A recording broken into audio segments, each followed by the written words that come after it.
warahmatullahi wabarakatuh. Kami dari kelompok 3 ingin mempresentasikan hasil dari makalah kelompok kami. Sebelum kami mempresentasikan hasil makalah kami, izinkan kami untuk memperkenalkan nama kami terlebih dahulu. Saya Medina Atika dan teman saya Mutiara Cahyani Putri Singit. Perkenalkan, nama saya Alwinardo Junianta Manurung. Sekarang kami akan mempresentasikan hasil dari tugas kami makalah pada hari ini. Kami mengangkat tema penerimaan kas pada unit dagang diesel Banjarmasin. Untuk selanjutnya, kita akan lanjutkan pada presentasi. Adapun latar belakang dari penelitian ini ialah perkembangan dunia usaha yang semakin maju menyebabkan persaingan yang semakin ketat. Untuk tetap bertahan, perusahaan perlu memiliki manajemen yang baik dan profesional. Sistem akuntansi penerimaan kas berperan penting dalam memantau dan mengevaluasi kegiatan penjualan suatu perusahaan. UD Aneka Diesel Banjarmasin menggunakan sistem penerimaan kas untuk penjualan tunai dan penjualan kredit. Namun, sejak tahun 2004, penjualan kredit tidak lagi dilakukan oleh perusahaan. Dalam praktiknya, kas dapat dibagi menjadi dua, yaitu kas kecil dan kas besar. Penerimaan kas perlu dievaluasi agar lebih efektif. Dokumen seperti nota, penjualan, dan surat jalan digunakan sebagai bukti transaksi. Penelitian ini bertujuan untuk menganalisis sistem akuntansi penerimaan kas dari penjualan tunai UD Aneka Diesel Banjarmasin. Adapun permasalahan dari penelitian ini ialah berdasarkan pembahasan di atas, maka dapat kita simpulkan yaitu bagaimana sistem akuntansi penerimaan kas dari penjualan tunai yang terdapat di UD Aneka Diesel. Tujuan dari penelitian ini yaitu tujuan yang ingin dicapai ialah mengetahui sistem akuntansi dari penjualan tunai yang tepat bagi UD Aneka Diesel. Sejarah singkat perusahaan. Toko ini merupakan cabang dari UD Prima Diesel yang terletak di Jalan Hasanuddin HM nomor 57 Banjarmasin Tengah, Kota Banjarmasin. UD Aneka Diesel beroperasi secara mandiri sejak tahun 2001 dan mendapatkan barang dagang dari gudang yang sama dengan UD Prima Diesel. Meskipun terkait secara bisnis, UD Aneka Diesel memiliki akte pendirian dan izin usaha yang terpisah dari UD Prima Diesel. Untuk menjalankan kegiatan usahanya, UD Aneka Diesel memiliki 5 karyawan yang terbagi menjadi bagian penjualan, kasir yang juga bertugas sebagai fungsi akuntansi, bagian gudang, bagian pengiriman, dan mekanik setel atau setelan mesin. Adapun struktur organisasinya yaitu diawali oleh pemimpin dan di bawah pemimpin terdapat mekanik, bagian kasir, bagian penjualan, dan bagian pengiriman, serta bagian gudang. Sistem akuntansi penerimaan kas dari penjualan tunai UD Aneka Diesel. Penerapan sistem akuntansi penerimaan kas dari penjualan tunai di UD Aneka Diesel terdiri dari 3 unsur, yaitu sebagai berikut. Yang pertama, deskripsi kegiatan. Yang kedua, informasi yang diperlukan oleh manajemen. Yang ketiga, fungsi yang terkait. Adapun fungsi yang terkait dalam sistem akuntansi penerimaan kas dari penjualan tunai UD Aneka Diesel Banjarmasin yaitu sebagai berikut. Yang pertama, fungsi penjualan, yang kedua fungsi kas, yang ketiga fungsi gudang, yang keempat fungsi pengiriman, dan yang terakhir jaringan prosedur yang terbentuk sistem. Adapun bagaimana alir dari perusahaan ini ialah melalui yang pertama fungsi penjualan. Fungsi penjualan ialah menerima order dari pembeli. Setelah menerima order dari pembeli dan menyetujuinya, kemudian fungsi ini membuat nota penjualan sebanyak 2 lembar yang diserahkan kepada fungsi kasir. Fungsi kasir yang pertama ia menerima nota penjualan lembar 1 dan kedua dari fungsi penjualan, dan seterusnya membukukan cap lunas dan menerima sejumlah uang dari pembeli. Kemudian menyerahkan nota penjualan lembar 1 ke pembeli dan lembar 2 ke fungsi gudang. Selanjutnya menerima nota penjualan lembar kedua dari fungsi pengiriman ketika barang sudah diantar dan dijadikan sebagai bukti untuk menerima kas serta disetorkan pemilik bersama sejumlah uang. Yang ketiga, fungsi gudang. Fungsi gudang ini menerima nota penjualan lembar kedua dari fungsi kasir yang diserahkan oleh fungsi penjualan. Selanjutnya, menyiapkan barang sesuai dengan jenis atau ukuran yang terdapat di nota penjualan dan menyerahkan barang ke fungsi pengiriman barang dari nota penjualan lembar kedua. Yang keempat, fungsi pengiriman. Fungsi pengiriman ini menerima barang dari fungsi gudang, terus membuat surat jalan serta mengirimkan barang ke pembeli bersama surat jalan untuk diterima oleh pembeli. Selanjutnya, adapun analisis penerapan sistem akuntansi penerimaan kas dari penjualan tunai pada unit dagang aneka DSL. Kami menganalisa adanya permasalahan yang terjadi pada sistem akuntansi penerimaan kas dari penjualan tunai pada unit dagang aneka DSL Banjarmasin, yaitu diantaranya sebagai berikut. Yang pertama, ada informasi yang diperlukan oleh manajemen. Unit aneka DSL belum dapat melihat informasi yang sewaktu-waktu akan diperlukan oleh manajemen internal, yaitu melihat pendapatan penjualan per jenis produk selama jangka waktu tertentu. Yang kedua, fungsi yang terkait. Tidak adanya fungsi akuntansi yang berfungsi sebagai pencatat segala transaksi penjualan setiap harinya dan pencatatan kas masuk secara periodik. Yang ketiga, jaringan prosedur yang membentuk sistem. Tidak adanya jaringan prosedur pencatatan penjualan tunai, prosedur penyetoran kas ke bank, dan prosedur pencatatan penerimaan kas masuk. Yang keempat, adapun dokumen yang digunakan. Tidak adanya dokumen bukti setor bank yang berfungsi untuk melihat frekuensi setoran bank atau pemilik setiap harinya atau jadwal hari berikutnya. Yang kelima, catatan akuntansi yang digunakan. Tidak adanya jurnal penjualan, jurnal penerimaan kas, dan kartu persediaan yang berfungsi dalam sistem akuntansi penerimaan kas dari penjualan tunai pada unit dagang di aneka DSL. Yang keenam, adapun unsur-unsur pengendalian internal.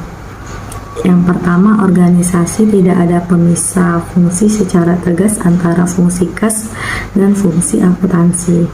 Yang kedua, sistem otorisasi dan prosedur pencatatan. Di dalam ini ada surat jalan. Surat jalan tidak diotorisasi oleh pemimpin perusahaan untuk membuktikan bahwa barang telah keluar dari gudang dan akan dikirimkan ke pembeli. Yang ketiga, adapun praktik yang sehat. Dalam praktik yang sehat terdapat nota penjualan tunai yang bernomor urut tercetak untuk merekam frekuensi penjualan tunai untuk suatu barang yang terjual. Dan yang kedua, adapun jumlah kas yang diterima dari penjualan tunai belum disetorkan setiap hari atau awal hari berikutnya. Dan yang ketiga, tidak ada perhitungan saldo kas yang ada di tangan fungsi kas secara periodik dan secara mendadak oleh pimpinan unit dagang aneka DSL Banjarmasin. Berikut alternatif pemecahan masalah dalam unit dagang aneka DSL. Dilihat dari permasalahan di atas dan hasil penelitian, penulis mempunyai alternatif pemecahan masalah yang dapat disarankan pada sistem akuntansi penerimaan kas dari penjualan tunai pada unit dagang aneka DSL Banjarmasin, yaitu sebagai berikut. Yang pertama, adapun deskripsi kegiatan.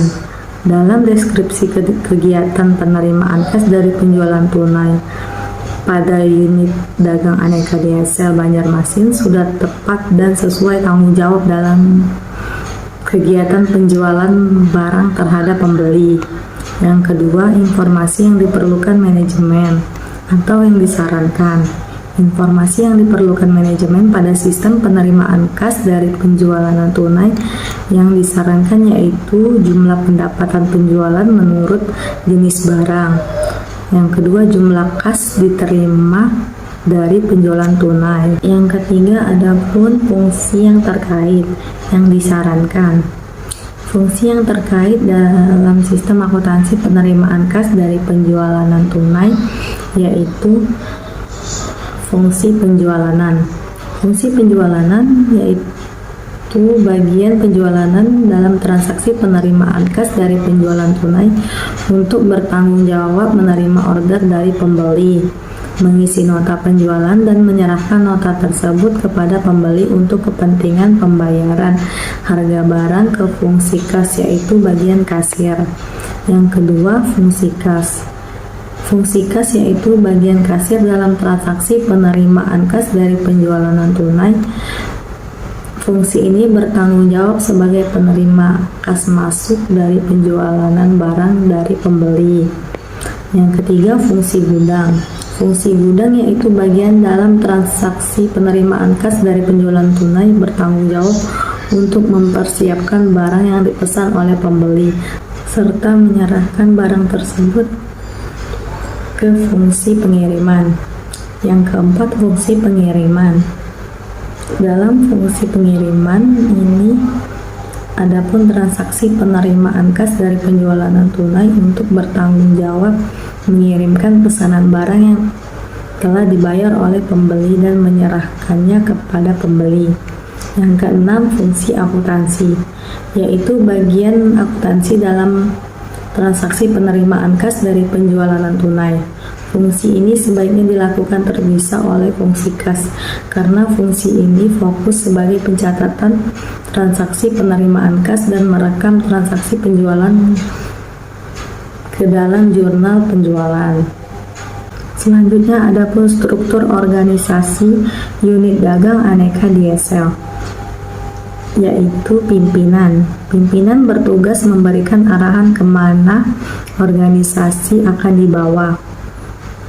Mekanik bertugas melakukan pengecekan seluruh komponen kendaraan sebelum terjadinya kerusakan.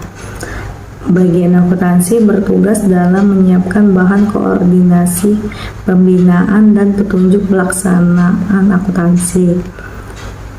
Dan bagian kasir bertugas membantu pelanggan menemukan barang, melakukan pembayaran, melapor hasil penjualan, dan perlu skill komunikasi yang baik.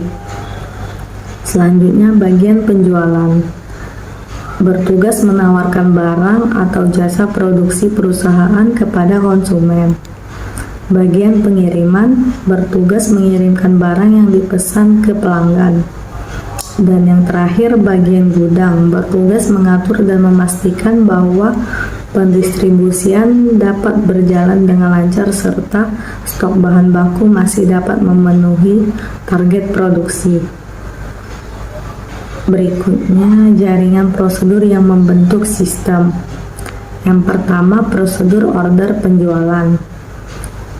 Prosedur ini bertujuan untuk pelayanan order terhadap pembeli yang dilakukan fungsi penjualan. Fungsi penjualan membuat faktur penjualan untuk memungkinkan pembeli melakukan pembayaran harga barang ke fungsi kas dan untuk memungkinkan fungsi gudang serta fungsi pengiriman dalam mempersiapkan dan menyerahkan barang ke pembeli. Yang kedua, prosedur penerimaan kas. Dalam prosedur ini, fungsi kas menerima pembayaran harga barang dari pembeli dan memberikan tanda pembayaran pada nota penjualan tunai kepada pembeli tersebut untuk mengambil barang yang dibeli dari fungsi pengiriman. Yang ketiga, prosedur penyerahan barang. Dalam prosedur ini, fungsi pengiriman bertanggung jawab dalam pengiriman barang serta menyerahkan barang pesanan pembeli yang disertai dengan kelengkapan dokumen surat jalan. Yang keempat, prosedur pencatatan penjualan tunai. Prosedur ini bertanggung jawab dalam melakukan pencatatan transaksi penjualan tunai yang dicatat melalui jurnal penerimaan kas yang diterima. Berikut adalah gambar nota penjualan yang disarankan. Nota penjualan yang bernomor urut cetak. Nota penjualan ini digunakan untuk penjualan berbagai macam merek barang yang dijual yang diisi oleh fungsi penjualan yang berfungsi sebagai bukti transaksi penjualan. Berikut adalah gambar nota penjualan yang bernomor urut cetak yang disarankan. Selanjutnya ada pun catatan akuntansi yang digunakan. Berikut adalah gambar jurnal penerimaan kas yang disarankan. Yang pertama, jurnal penerimaan kas. Jurnal penerimaan kas digunakan untuk mencatat penerimaan kas dari berbagai transaksi penjualan tunai. Baiklah, selanjutnya saya akan menjelaskan di mana laporan penerimaan kas harian ini berfungsi sebagai rekaman penerimaan kas dari transaksi penjualan untuk suatu barang. Hal ini mendapatkan keuntungan bagi pemilik agar dapat mengetahui penerimaan sejumlah uang yang diterima oleh perusahaan agar tidak adanya penyelewengan kas yang dilakukan oleh kasir dan diserahkan beserta bukti pendukung, yaitu nota penjualan pada setiap transaksi harian tersebut. Di mana pada slide ini akan perlihatkan bagaimana gambar laporan penerimaan kas harian yang disarankan.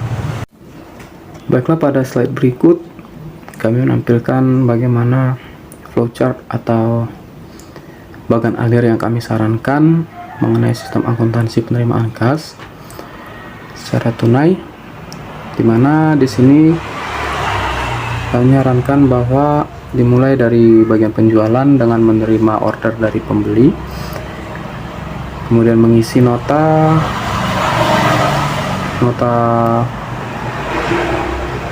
penjualan sebanyak 3 buah, di mana nota pertama itu akan diserahkan ke bagian kasir, dan nota yang kedua akan diserahkan ke bagian gudang. Nota yang ketiga akan disimpan sebagai bukti atau arsip pada bagian penjualan. Nota yang pertama yang sudah dikirimkan tadi akan diterima pada bagian kasir, di mana dengan nota pertama tadi, bagian kasir akan menerima uang dari pembeli. Kemudian nota pertama tadi akan dibubuhkan atau akan diberikan cap lunas dan diserahkan ke bagian pengiriman. Setelah menerima uang dari pembeli, bagian kasir akan mengisi bukti store bank sebanyak 3 buah, di mana bukti store bank yang pertama akan diserahkan beserta dengan uang yang akan di-store ke bagian bank atau disetorkan ke bank, dan bukti store yang kedua akan diserahkan ke bagian akuntansi, dan bukti store bank yang ketiga akan disimpan sebagai bukti atau arsip pada bagian kasir. Di bagian gudang, setelah menerima nota yang kedua dari bagian penjualan, bagian gudang akan menginput kartu persediaan. Kemudian bagian gudang akan menyerahkan barang bersama nota yang kedua ke bagian penerimaan.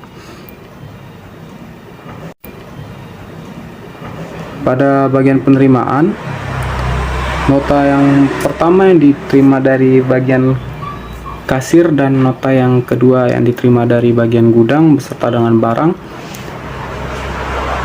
akan dibandingkan atau di cross check pada bagian pengiriman.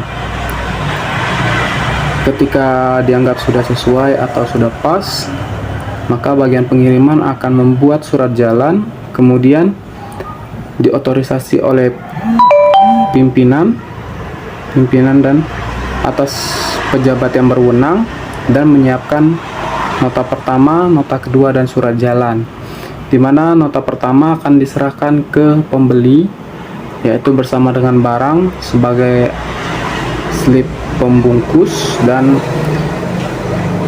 surat jalan beserta nota yang kedua akan diserahkan ke bagian akuntansi. Pada bagian akuntansi, bukti store bank yang tadi yang sudah diserahkan oleh bagian kasir setelah ia menyetor bank, bukti store tadi akan digunakan sebagai alat untuk menginput jurnal penerimaan kas, kemudian akan diarsipkan. Dan untuk surat jalan dan nota yang diterima dari bagian pengiriman itu akan digunakan guna untuk menginput jurnal penjualan. Baiklah, pada slide berikut saya akan menjelaskan mengenai unsur-unsur pengendalian internal disarankan. di mana unsur-unsur tersebut antara lain yaitu organisasi. Struktur organisasi memisahkan tanggung jawab fungsional secara tegas, yaitu yang pertama fungsi kas harus terpisah dari fungsi akuntansi, dan yang kedua transaksi penjualan tunai harus dilaksanakan oleh fungsi penjualan, fungsi kas, fungsi pengiriman, serta fungsi akuntansi. Yang kedua yaitu sistem otoritas dan prosedur pencatatan, di mana sistem otoritas dan prosedur pencatatan yang memberikan perlindungan yang cukup terhadap kekayaan, utang, pendapatan, dan biaya. Yaitu yang pertama penerimaan order dari pembeli diotorisasi oleh fungsi penjualan, penerimaan kas diotorisasi oleh fungsi kas, penyerahan barang diotorisasi oleh fungsi pengiriman, dan surat jalan diotorisasi oleh pimpinan. Dan yang terakhir pencatatan ke dalam jurnal penerimaan kas diotorisasi oleh fungsi akuntansi. Yang ketiga unsur praktek yang sehat dalam melaksanakan tugas dan fungsi setiap organisasi, yaitu nota penjualan tunai bernomor urut tercetak dengan pemakainya dipertanggungjawabkan oleh fungsi penjualan. Jumlah kas yang diterima dari penjualan tunai disetor seluruhnya ke bank pada hari yang sama, dan transaksi penjualan tunai atau awal hari kerja berikutnya. Dan perhitungan saldo kas yang ada fungsi kas secara periodik dan secara mendadak oleh pimpinan. Baiklah, dari penjelasan di atas, dari pembahasan yang telah kami kemukakan dalam presentasi kami ini, maka kami dapat menarik kesimpulan bahwa dalam pelaksanaan kegiatan penerimaan kas dari penjualan tunai di UD Aneka Diesel masih terdapat kelemahan-kelemahan yang dikhawatirkan dampak ke depannya menjadi sebuah masalah besar yang mengurangi efektivitas dan efisiensi kegiatan penerimaan kas dari penjualan tunai UD Aneka Diesel. Di antara kelemahan-kelemahan tersebut adalah sebagai berikut, yaitu yang pertama adanya perangkapan tugas oleh bagian kasir yang merangkap sebagai fungsi kasir dan fungsi akuntansi. Yang kedua, dokumen-dokumen yang digunakan oleh perusahaan belum menerapkan praktek yang sehat, di mana UD Aneka Diesel belum menggunakan dokumen yang bernomor urut cetak seperti nota penjualan untuk pengawasan penggunaan dokumen oleh pihak yang bersangkutan, serta tidak adanya catatan akuntansi yang secara tegas memperjelas penerimaan kas dan penjualan setiap transaksi. Yang ketiga, UD Aneka Diesel tidak membiasakan penyetoran kas ke bank yang diterima pada hari yang sama atau awal dari berikutnya. UD Aneka Diesel juga belum pernah melakukan pemeriksaan mendadak dan rutin di setiap bagian.